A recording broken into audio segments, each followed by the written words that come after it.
রহস্য মানব ইয়াহিয়া সিনওয়ার, শুভ্র চুল, দাড়ি ও উজ্জ্বল চোখ। তাকে দেখে মনে হয় সাধারণ একজন মানুষ, অথচ সাধারণ এই চেহারার অন্তরালে লুকিয়ে আছে এক শক্তিমান যোদ্ধা, যিনি শক্ত হাতে নেতৃত্ব দিচ্ছেন বর্তমান সময়ে দুর্ধর্ষ সংগঠন হামাসের।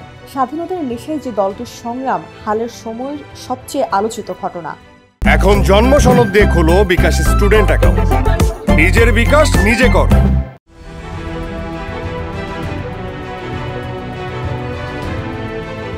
বিচক্ষণ নেতৃত্ব, সেই সাথে পর্বত সম সাহস, দুটির মিশেলেই ইসরায়েল ও তার মিত্র দেশগুলোর জন্য এক দুঃস্বপ্নের নাম ইয়াহিয়া সিনওয়ার, যার রক্তের নেশায় দিন রাত মরিয়া যুক্তরাষ্ট্র, যুক্তরাজ্য, ইসরায়েল, যার সন্ধানে দিন রাত এক করে তল্লাশি চালাচ্ছে মার্কিন গোয়েন্দা সংস্থা CIA, ইসরায়েলি গোয়েন্দা সংস্থা মোসাদ ও ইউরোপের ইন্টারপোল। অথচ কোনো সংস্থায় এত বিপুল লোকবল ও প্রযুক্তি নিয়েও তার চুল স্পর্শ করতে পারেনি আজও। ড্রোন, সার্ভেইলেন্স সিস্টেম, এমনকি পুরস্কারের লোভ দেখিয়েও মোস্ট ওয়ান্টেড এই নেতা সম্পর্কে যেন কিছুই জানতে পারেনি ইসরায়েল।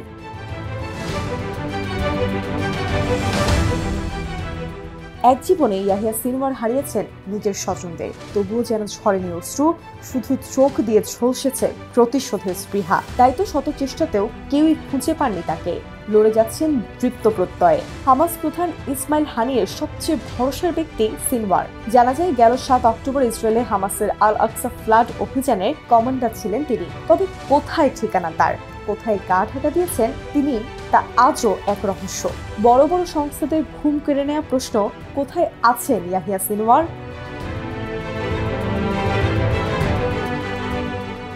বুধবার সৌদি মালিকানাধীন যুক্তরাজ্য ভিত্তিক আশরক আল আসওয়াদ পত্রিকার এক প্রতিবেদনে বলা হয়, হামাস নেতা ইয়াহিয়া সিনওয়ার কোথায় লুকিয়ে আছেন তা জানেন শুধু 3 জন মানুষ।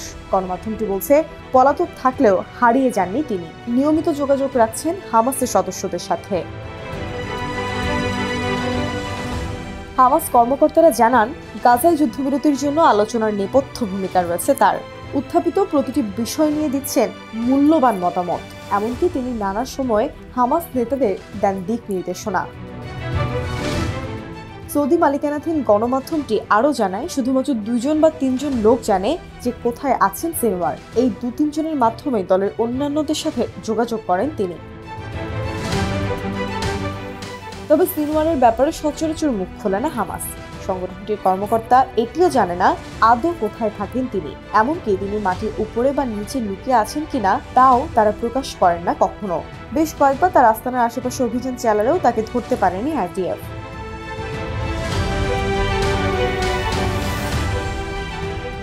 তবে হামাসের সাথে তার যে যোগাযোগ আছে সে ব্যাপারটি নিশ্চিত। এর আগে একই দাবি করে মার্কিনী গণমাধ্যম ওয়াল স্ট্রিট জার্নাল।